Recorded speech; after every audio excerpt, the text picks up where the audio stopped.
Bismillahirrahmanirrahim. Assalamualaikum warahmatullahi wabarakatuh. Waalaikumsalam warahmatullahi wabarakatuh. A'udzu billahi minasy syaithanir rajim. Bismillahirrahmanirrahim.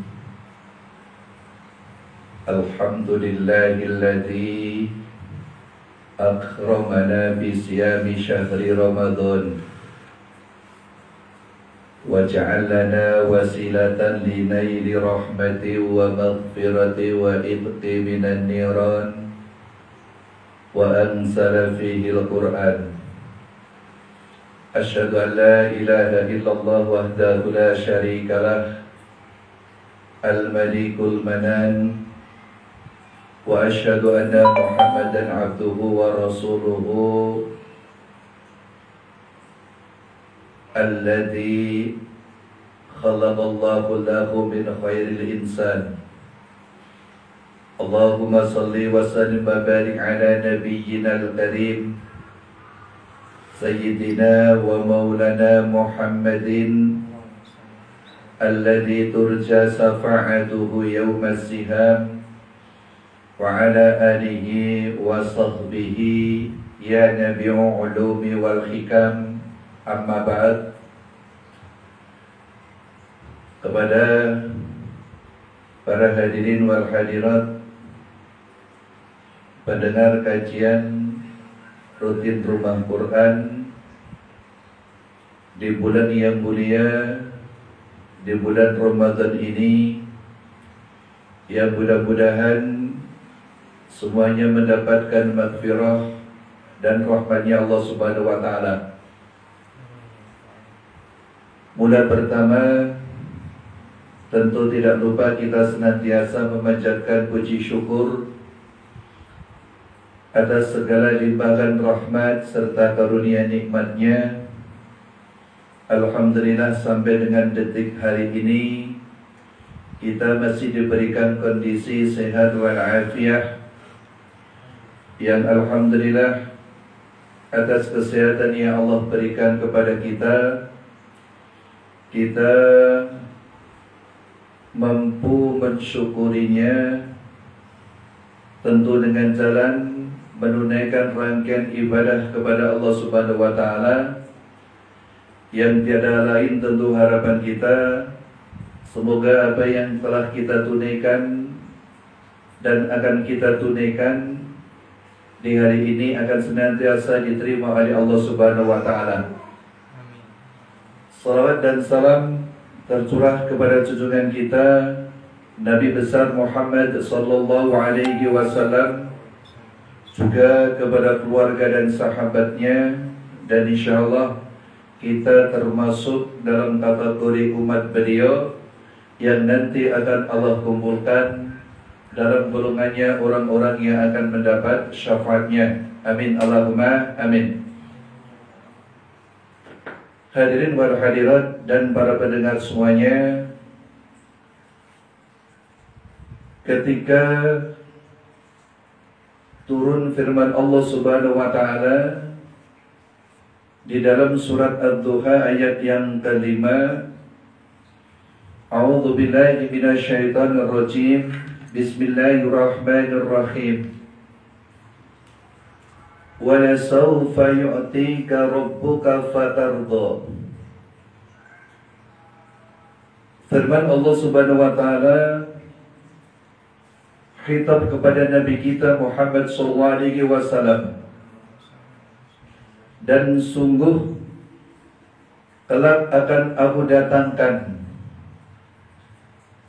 aku akan berikan, dalam artian berbagai macam nikmat, berbagai macam kemuliaan di surganya Allah nanti tentunya kepada engkau Nabi kita Muhammad sallallahu alaihi wasallam.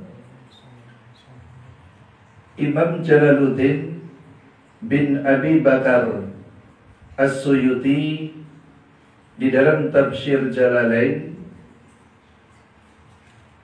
atas pernyataan Allah di dalam firman ayat ini, kemudian keluar dari tanggapan yang keluar dari lisan, satu tanggapan Nabi kita Muhammad SAW.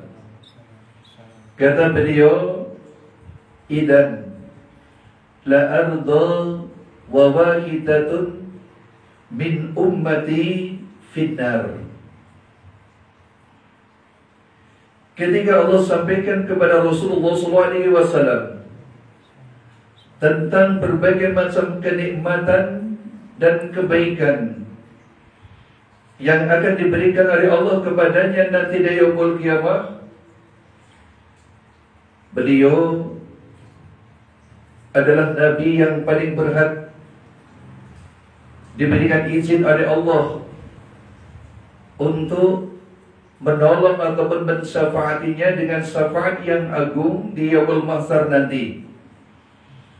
Beliau yang khusus Allah berikan, yang notabene pun nanti akan diberikan kepada umatnya, yaitu al-haud, surga, baik ketika di dalam mahsyar maupun ketika sudah sampai di surganya Allah nanti. Akan tetapi sungguh tanggapan yang luar biasa dari beliau, seorang Nabi yang kemudian bukan cuma mementingkan ego pribadinya, tapi beliau sungguh berperhatian terhadap umatnya dan kita tentunya. Karena Nabi membuat satu pernyataan, saya belum merasa puas. Bagaimana saya merasa puas ya Allah, sementara salah satu dari umatku masih berada di dalam api neraka. Dari pernyataan Nabi ini, atas belas kasih sayang dan rahmatnya Allah diberikan kepada khusus kita sebagai umatnya, maka Allah memberikan berbagai macam jalan, berbagai macam media yang bisa menyebabkan kita tidak berada di dalam api neraka ya Allah Subhanahu wa taala. Sebab kita pahami secara yakin bahwa masuknya kita ke dalam azab nerakanya Allah Subhanahu wa taala ini tidak dan bukan lain karena dosa yang kita bawa dari dunia ini menuju ke alam barzakh hingga berkumpul nanti kita di yaumul qiyamah dalam kondisi dosa kita belum diampuni oleh Allah Subhanahu wa taala.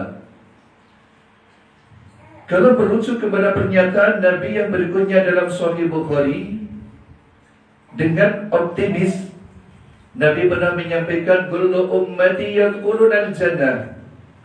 Semua umatku nanti akan bisa masuk ke dalam surganya Allah Subhanahu wa taala. Ini bukan satu pernyataan seremonialnya saja, tapi ini sungguh benar-benar ketika kemudian kita sebagai umatnya Nabi Muhammad SAW bersungguh-sungguh dalam mengikuti apa yang beliau lakukan, dengan mengerti apa yang beliau ucapkan, maka insya Allah kita pun akan mudah untuk menggapai surganya Allah Subhanahu wa taala. Dan ketika kita masuk ke dalam surga, tentu kita sudah dalam kondisi taubat kita sudah diterima oleh Allah Subhanahu wa taala. Firman Allah, wa jaa biqalbin munib. Mereka inilah orang-orang yang nanti akan masuk ke dalam surganya Allah dalam kondisi taubatnya sudah diterima oleh Allah Subhanahu wa taala. Di antara beberapa kondisi yang bisa kita jadikan satu media untuk bisa menghapus dosa-dosa kita. Di dalam Sahih Muslim, Rasulullah SAW pernah membuat satu pernyataan yang disampaikan oleh sahabat Abu Hurairah radhiyallahu anhu. Kata Rasulullah SAW, as-salawatul khamsu wal jum'atu ilal jum'ati wa ramadhanu ila ramadhana yukaffiratun minad dunubi mastanabal kabair. Solat 5 waktu, antara solat 5 waktu yang satu dengan solat 5 waktu yang lainnya, ini adalah merupakan sarana untuk bisa menyebabkan dosa kita diampuni oleh Allah Subhanahu wa taala. Kalau kita perhatikan, sesuatu sarana yang bisa kita jadikan satu media harian agar dosa-dosa kita bisa diampuni oleh Allah Subhanahu wa taala, Allah sediakan, yaitu di dalam sholat 5 waktu. Adakah kemudian di dalam sholat 5 waktu ternyata belum mampu untuk menghapus dosa kita, kesempatan di satu pekan, yaitu setiap Jumat dengan sholat Jumat kita. Adakah dengan sholat Jumat satu pekan toh belum juga mampu untuk bisa menjadikan sarana menjadi penembus dosa kita? Maka di tahun ini kata Rasulullah SAW, "War Ramadhanu ila Ramadhana mukaffaratun yukaffiratun bid-dunubi." Ini akan bisa menjadi penembus daripada dosa-dosa kita. Terkhusus di bulan Ramadan ini, kalau kita perhatikan beberapa pernyataan Nabi SAW, setidaknya ada 3 kondisi ataupun ada 3 sarana yang bisa kita jadikan media dihapuskannya dosa kita di dalam hari itu, di setiap harinya di bulan Ramadan. Berdasarkan hadis-hadis yang sahih yang tentu kita sudah hafal betul, pernyataan Nabi SAW. Yang pertama, ketika Nabi menyampaikan, "Man shoma Ramadhana imanan wa ihtisaban ghufira lahu ma taqaddama min dhanbi." Yang kedua, pernyataan Nabi SAW, "Man qama Ramadhana imanan wa ihtisaban ghufira lahu ma taqaddama min dhanbi." Dan yang ketiga, kata Nabi SAW, "Man qama fi lailatul qadri imanan wa ihtisaban ghufira lahu ma taqaddama min dhanbi." Kalau kita pahami pernyataan Nabi ini bukan hal yang berlebihan, ketika kemungkinan kita punya keyakinan bahwa sebenarnya sangat mustahil sekali bagi orang yang bisa menjumpai bulan Ramadan kok tidak bisa menyebabkan dosanya diampuni oleh Allah Subhanahu wa taala.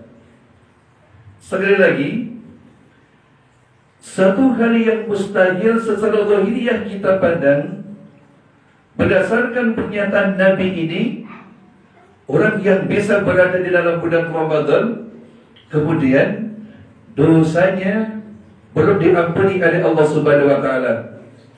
Bahkan Nabi pernah menyatakan, "Walam yaghfiru dhunubahu walam yaghfiru fihi dhunubahu falam yaghfiru fihi dhunubahu fi mada." Andaikan di bulan Ramadan saja orang yang berjumpa di dalamnya belum diampuni dosanya oleh Allah Subhanahu wa taala, lalu di mana lagi, di bulan mana lagi, di waktu mana lagi kita akan mencari pengampunan dosa kita dari Allah Subhanahu wa taala?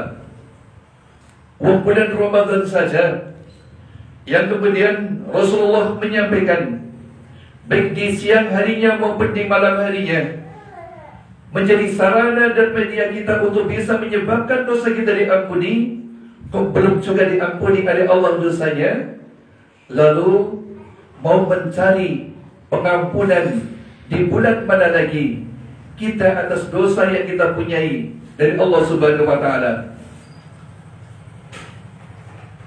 Jemaah Majlisatul Ta'lim, Rumah Quran, dan para pendengar sekalian yang dimuliakan oleh Allah Subhanahu wa taala.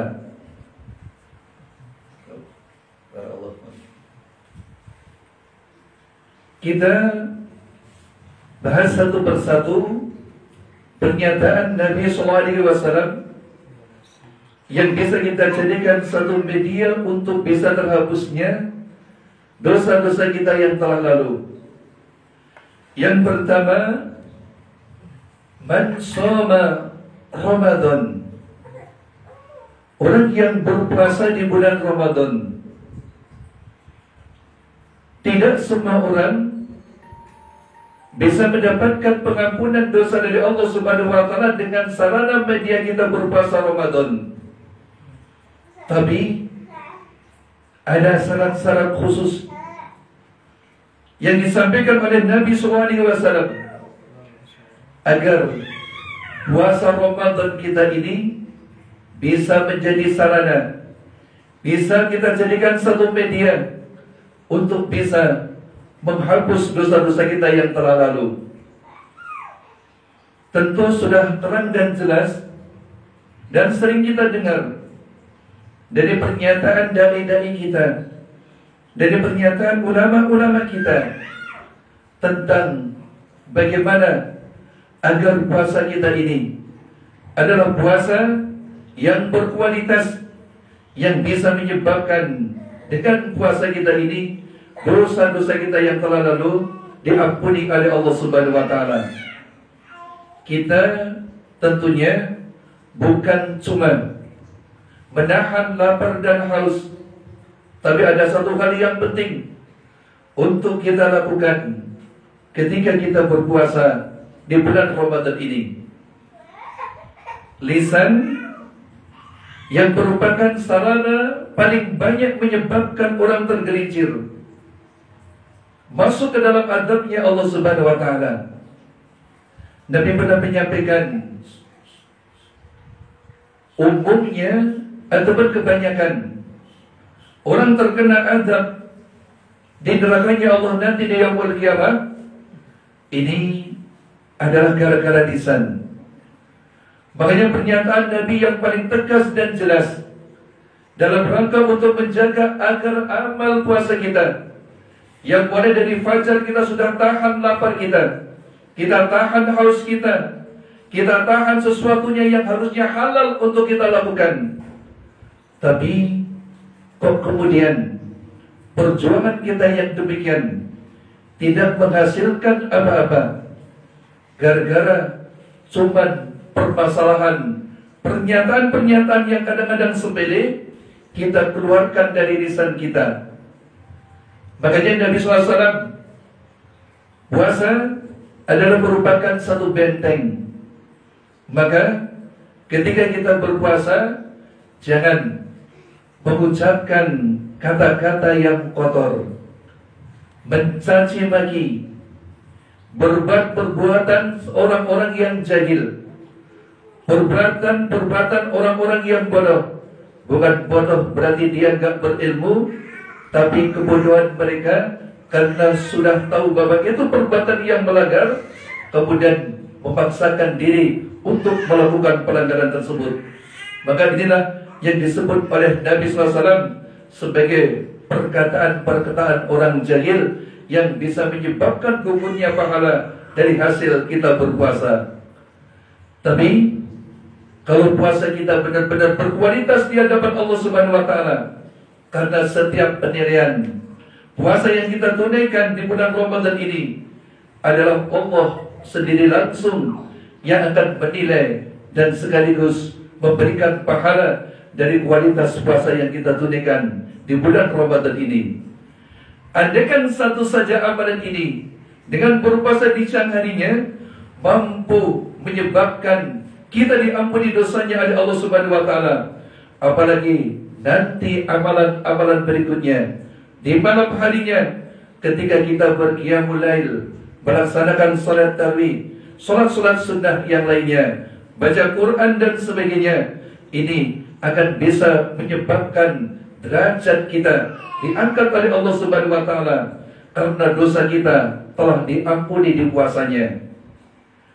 Toh andaikan kemudian di siang hari ketika kita berpuasa ternyata belum mampu menyebabkan dosa kita diampuni, kesempatan yang kedua di malam harinya.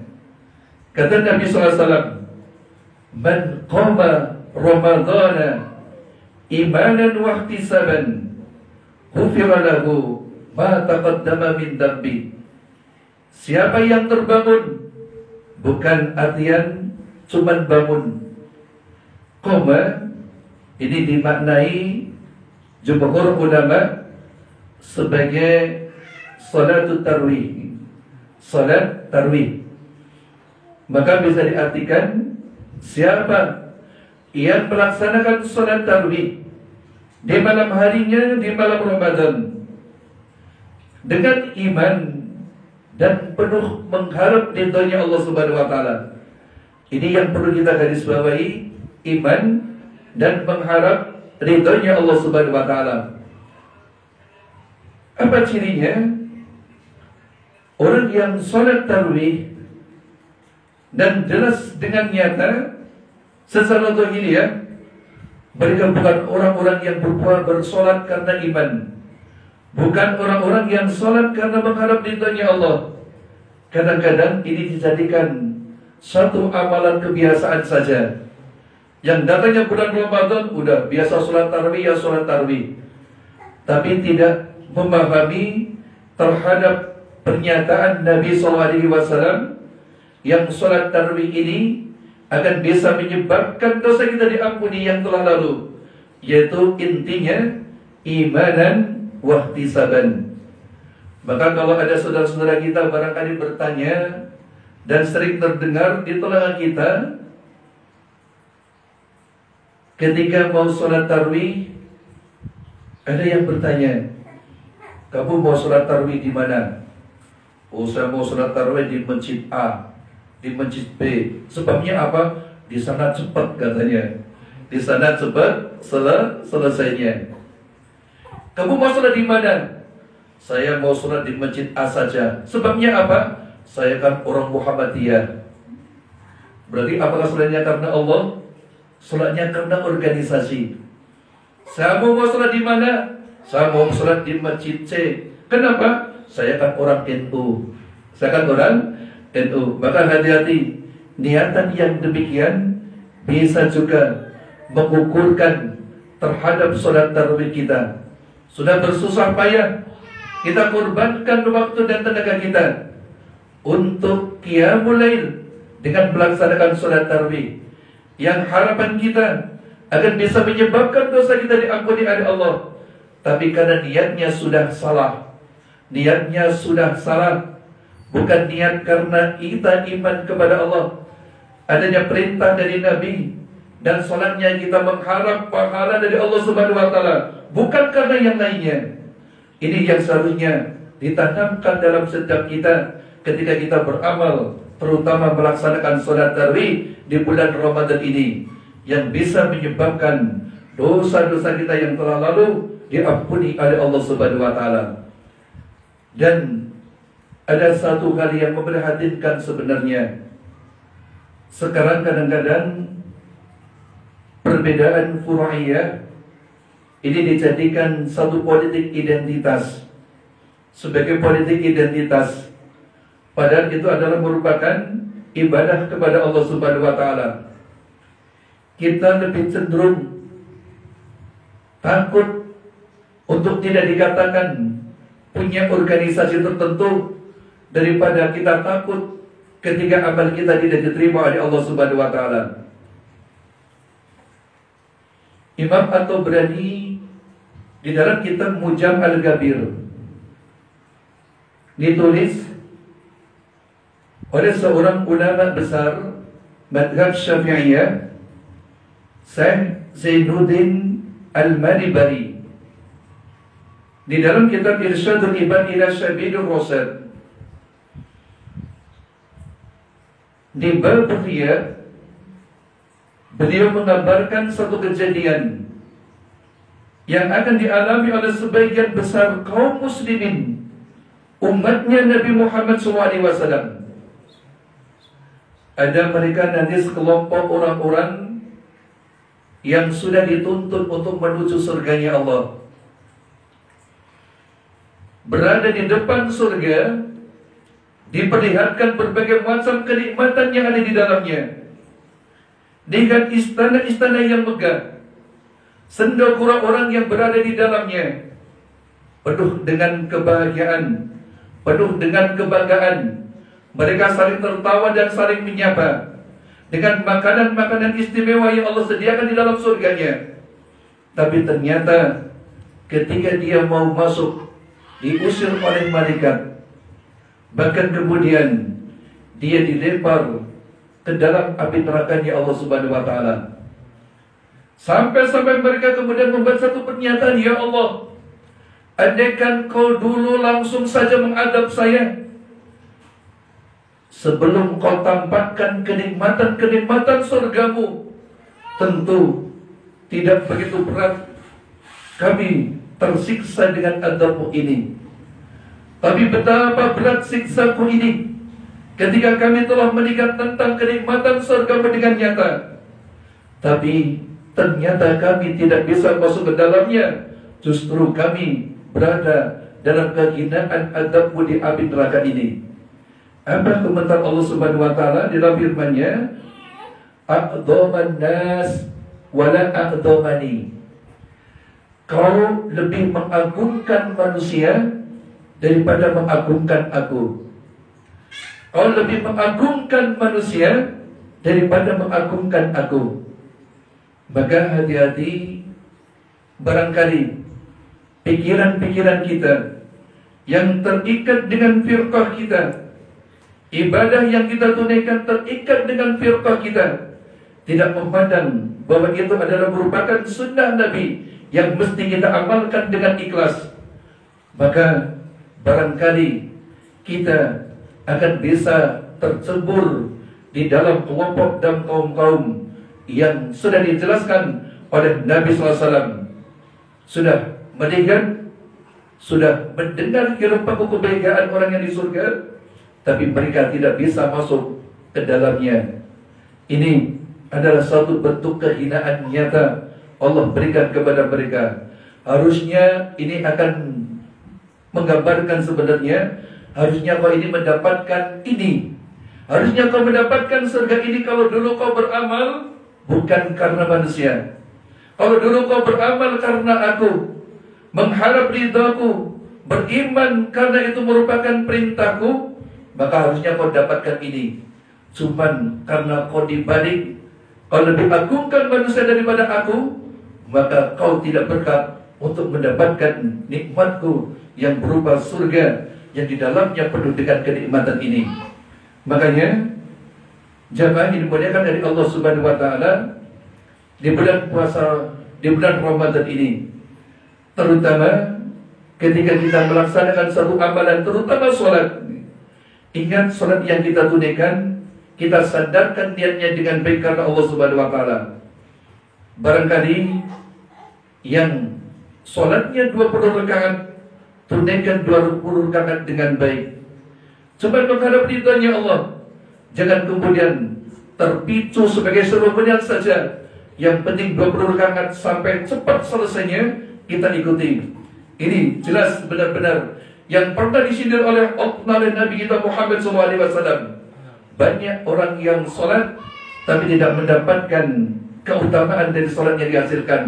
Dia cuma mendapatkan kelelahan saja.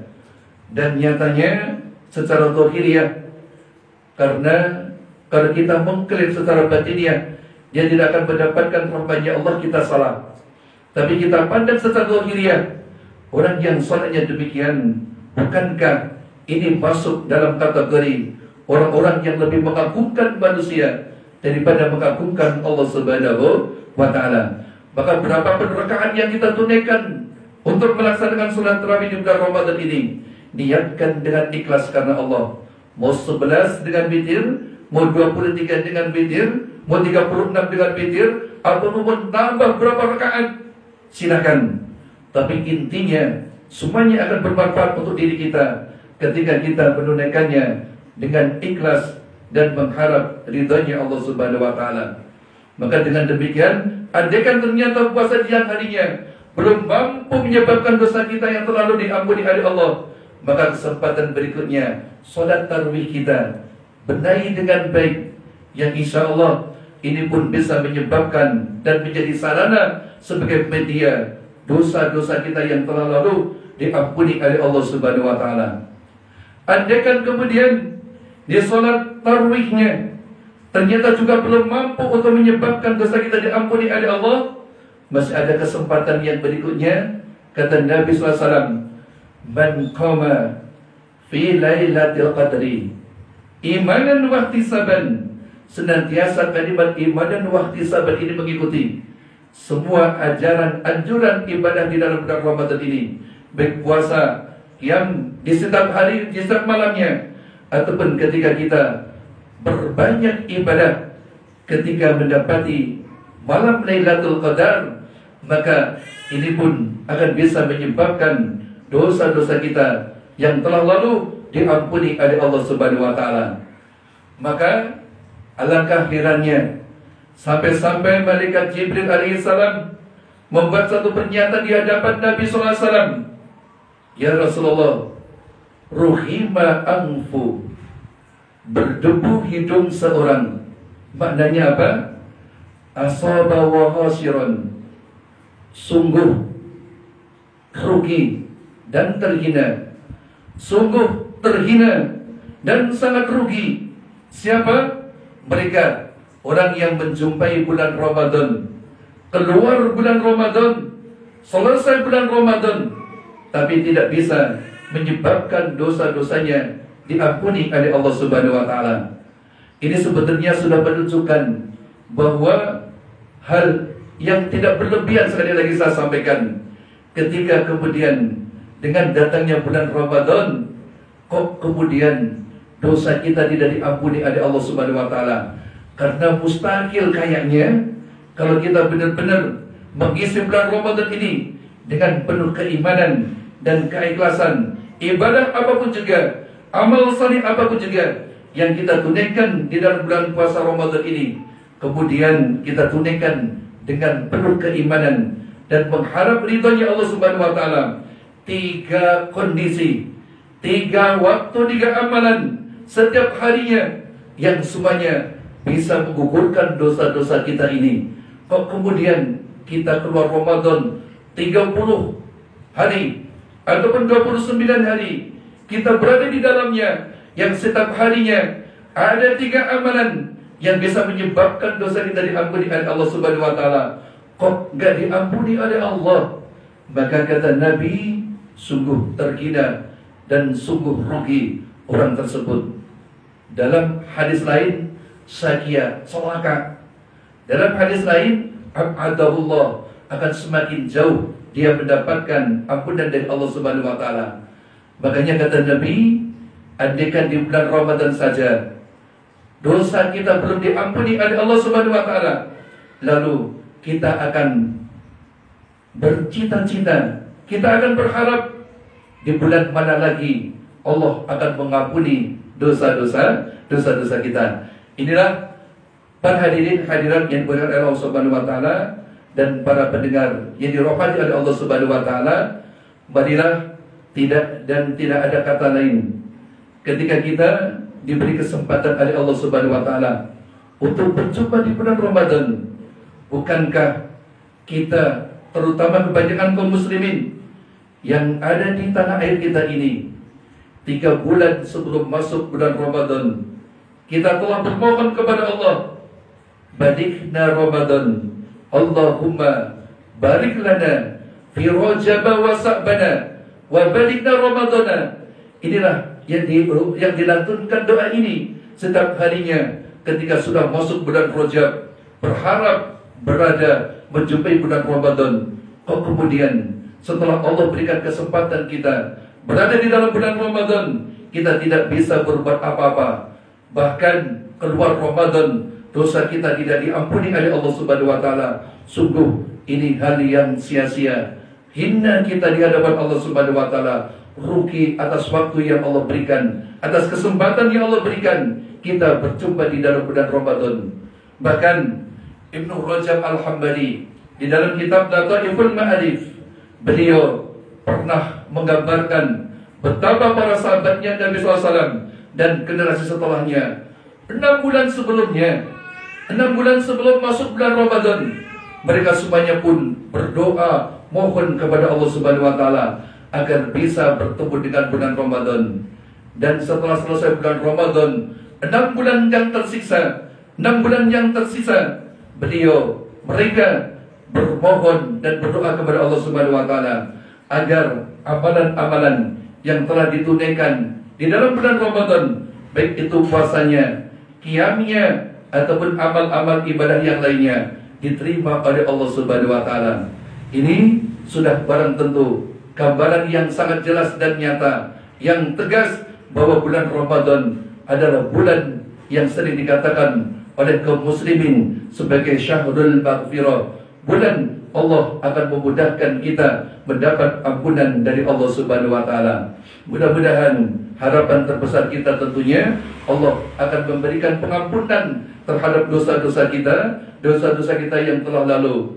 Dan harapan kita tentunya media dan sarana yang Allah berikan kepada kita yang bisa menyebabkan dosa kita diampuni oleh Allah, mulai dari solat 5 waktu kita, solat Jumat kita, hingga ibadah di bulan Ramadan ini akan benar-benar menjadi ibadah yang istimewa di hadapan Allah Subhanahu wa taala, sehingga Allah akan berikan pengampunan atas semua dosa-dosa yang telah lalu, yang telah kita lakukan, baik disengaja maupun tidak disengaja, baik tersembunyi maupun yang kita lakukan secara terang-terangan. Amin amin ya rabbal alamin. Mohon maaf kiranya sedikit taklim dan kajian kita di sore hari ini kita cukupkan sekian. Mudah-mudahan ada manfaatnya. Mohon maaf kalau ada kesalahan dan kekurangannya. Kita akhiri. Wallahu muwaffiq ila aqwamit thoriq. Assalamualaikum warahmatullahi wabarakatuh.